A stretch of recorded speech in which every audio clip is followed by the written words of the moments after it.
के साधन तुम पालन करता हो प्रभु तुम पालन करता।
जगदीश्वर भगवान की जय।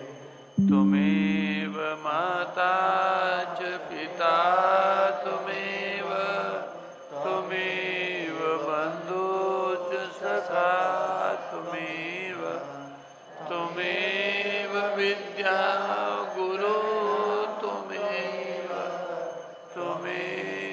सर्वं मम देव देवा।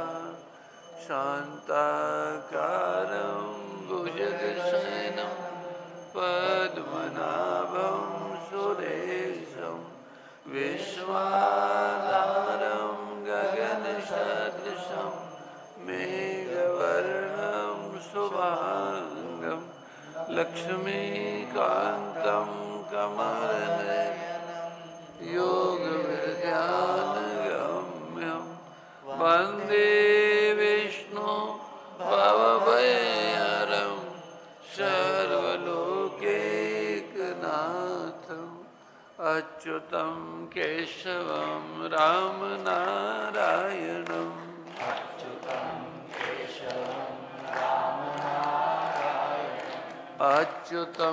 केशवं रामनारायणम्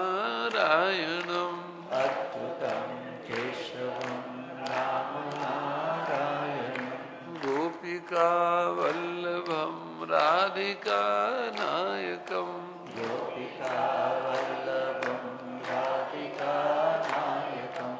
अच्युतं केशवं राम नारायणं अच्युतं केशवं राम नारायणं गोपिका वल्लभं राधिका नायकं गोपिका वल्लभं राधिका नायकम् अच्युतं केशवं राम नारायणं अच्युतं केशवं राम नारायणं हे मेरे नाथ हे मेरे नाथ आप अपनी सुधामयी सुधामयी सर्व समृद्ध सर्वसमर्थ पतित पावनी पतित पावनी अहेतु की कृपा से अहेतु की कृपा से मानव मात्र को विवेक का आदर विवेक का आदर तथा तथा बल का सदुपयोग बल का सदुपयोग करने का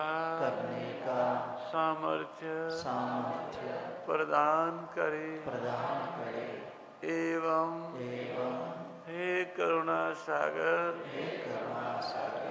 आप अपनी अपार करुणा से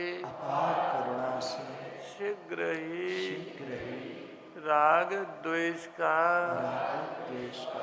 नाश करें जिससे सभी का जीवन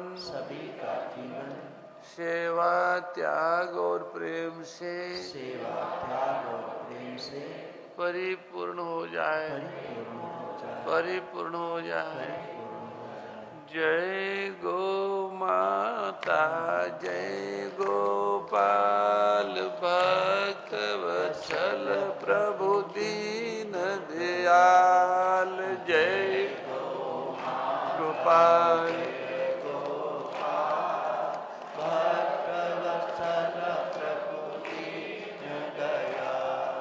जय गो माता जय गोपाल भक्त वत्सल प्रभु दीन दयाल जय गो माता जय गोपाल भक्त वत्सल प्रभु दीन दयाल प्रिय गो माता प्रिय गोपाल भक्त वत्सल प्रभु दीन दयाल प्रिय गो